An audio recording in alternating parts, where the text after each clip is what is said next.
Welcome to Shantae's Corner, where we are here to uplift, support, and encourage one another. So, I wanted to make a response up in regards to this video of the young lady suing Lyft because she was too big to ride in the Lyft. Landing tells us she was just trying to get to a Detroit Lions watch party this month when her Lyft rolled up. As I'm walking, I see him like making faces or whatever. I'm like, oh man. She already knew. I can fit in this car. No, believe me, you can. Yes, I can. Believe me. He told her there's not enough room in his car. The kicker part was when he started to talk about his tires. You know, I feel like that was a slap in the face. That was like my tires, you know, like. The driver said his tires could not handle her weight. For every big person you turn down because they can't fit in your car? Yeah, because they need to order the Uber XL instead. No, I don't never have to order Uber XL. He apologized, canceled the ride, and left her there. The rapper says she's pretty tough. I get the money and flip it and make some food. Dank DeMoss, as she's known at the mic, is crushed. Now, the reason I wanted to speak on this is because I have been a larger person. I was over 300 pounds. I'm now under 200, praise God. But it's just, I don't know her weight. Looks like she's short like I am. I'll share some pictures here.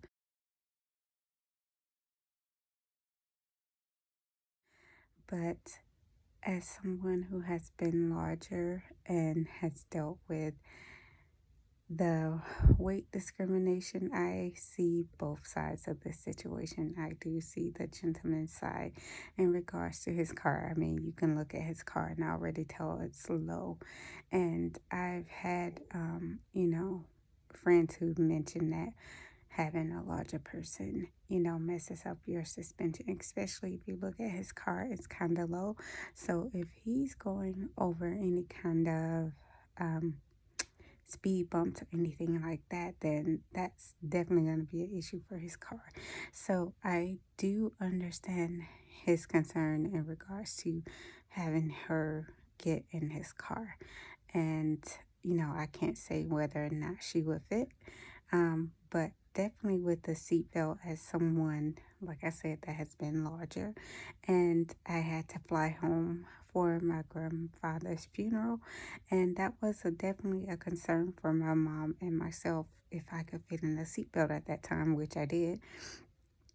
But I've also flown, like I said, larger. And the last time I flew, I was larger. Since I've flown, I've lost 70 pounds almost. And I remember that time when I flew home my last time, spilling over the seat and feeling very uncomfortable for the lady that was sitting beside me.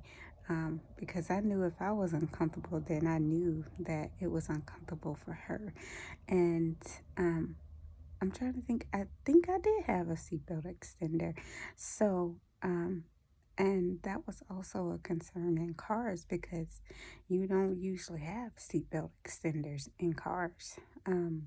So with her being larger, his car being small, it was not going to be a comfortable ride.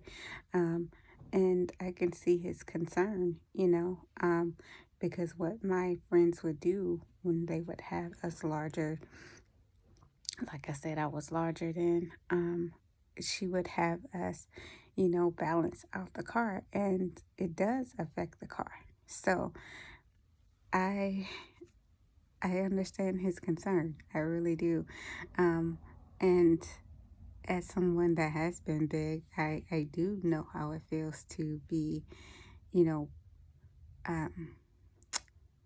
discriminated against because of your size. However, that's something you can control. The way the lawyer put it is, being black, and that's not something I can control. I can't control being black. I can't control that I have a disability. I can control my weight. I've lost weight multiple times. I've been at my largest, like I said, I was 303 pounds. I'm now under 200. Praise God. And it's such an awesome feeling. It's such a different feeling being over 300 pounds and under 200 pounds. And she, I mean, yeah, it hurts to be discriminated against, but that is really something that we can control. It's gluttony. You're eating way too much, and the gluttony is often because you're dealing with self-esteem issues, even though a lot of big people don't like to say, I'm not, I'm confident in my size. I love my size. No, you don't. You struggle with self-esteem, and um and it stems from something in your childhood. And like I said, if you really go back, you'll find that it comes from somewhere. That's not comfortable being that large. It's so much you cannot do. You know, I remember being able to feel my collarbone for the first time. I remember sitting cross-legged for the first time. I remember getting up and not having to struggle for the first time. And when you're larger, you cannot do that. And I seen someone in one of the comments that I read in regards to that video mention about how long it would take her to get in and out of the car. And that's true, because you have to be careful. You can't just hop in, like somebody who's smaller. You want to be careful because, one, you want to not damage that person's car, and two, you don't want to hurt yourself. So that is a factor in it. So I think America is just a sue nation.